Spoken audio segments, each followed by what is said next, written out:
the name of the Father, and of the Son, and of the Holy Spirit. Amen. Jesus used to talk quite a lot about sheep. He called himself the Good Shepherd at times, and John the Baptist proclaimed him as the Lamb of God, come to be a sacrifice for the sins of the world. Behind me, on the east end of our chapel, we have 3 pictures, all featuring sheep and shepherds, and they give us some clue about why this chapel was built, who it was built for, and the purpose that it was built for too. Let's think a little about what Jesus meant when he called himself a good shepherd.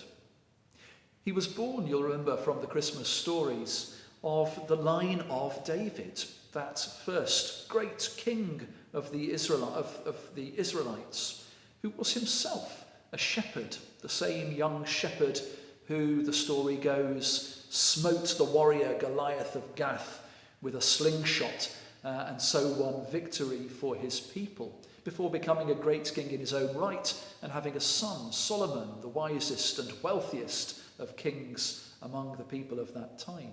So, when Jesus calls himself a shepherd, he's following in that tradition of King David and the whole shepherding tradition of his Jewish people before him. Now, Jesus knew that he was going to die upon the cross, and he would need to leave new shepherds to look after his sheep, his people, once he had gone. If you look on the wall behind me at the left-hand picture, you'll see the words, "Lovest thou me," written at the bottom. These are the words that Jesus asked Peter 3 times. Do you love me? Do you love me? Do you love me? And that's what's portrayed in the picture just there. Peter replies each time, of course I love you. Of course I love you. Of course I love you. Jesus says each time, if you love me, then feed my sheep. And that is what we see on the right-hand side there. Jesus, the risen Lord, speaking to Peter, feed my sheep, look after my flock, be the new leader of my community. 3 times Jesus said, feed my sheep.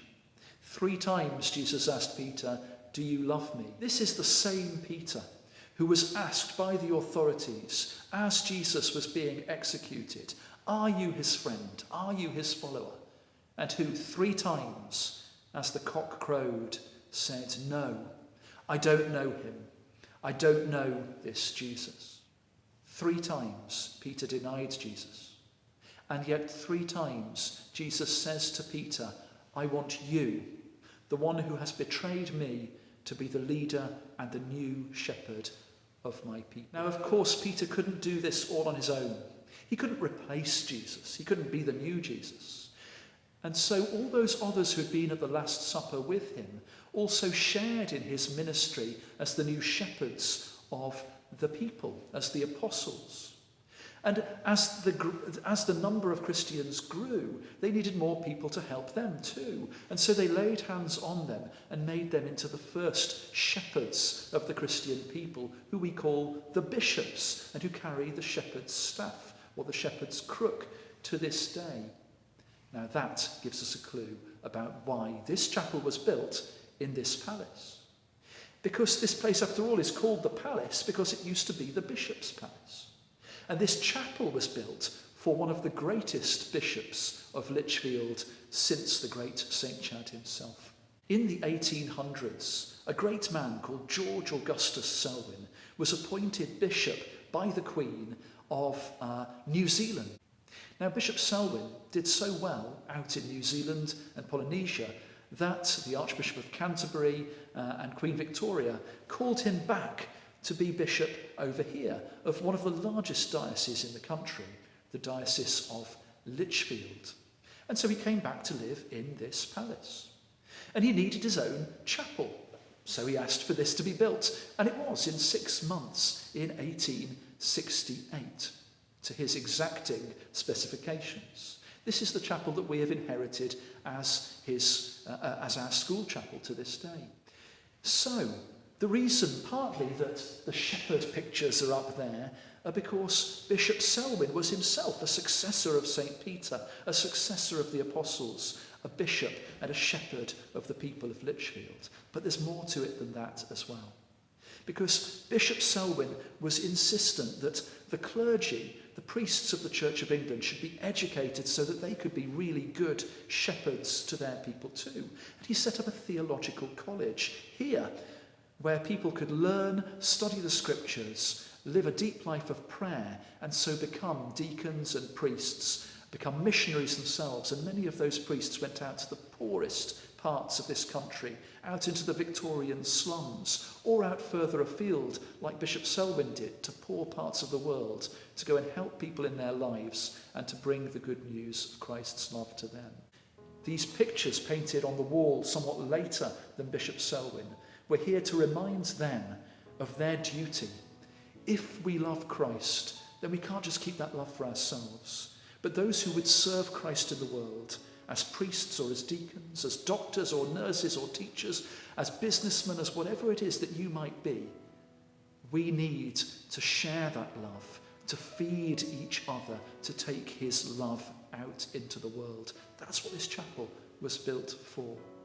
And right up until 1953, when the bishops left this palace, and just before it became the Cathedral School, priests were trained here. They lived here and prayed in this chapel, looking at these same pictures as we look at today, inspired by their example. But fundamentally, they were inspired by the example in the middle picture there, the picture of Jesus himself. And you can see in the background of the picture the cross where he's crucified, and in the foreground Jesus himself nourishing the sheep. For he is the sacrificial victim and the priest at the same time, who gave himself on the cross, who gives himself now through the church, through bishops and priests and through lay people like you, and who gives himself to us as nourishment in his body and his blood through the sacrament of the Eucharist at the altar. May we continue in the example of Bishop Selwyn, of St. Peter, of those great men and women who've gone before us in this place, and may we go out and feed the world with the love that we learn here.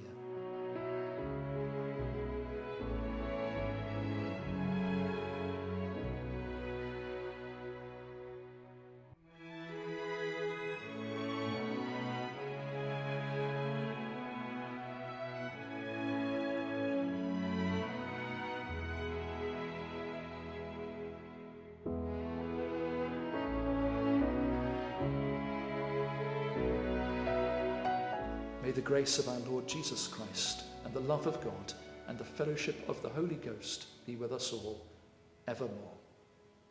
Amen.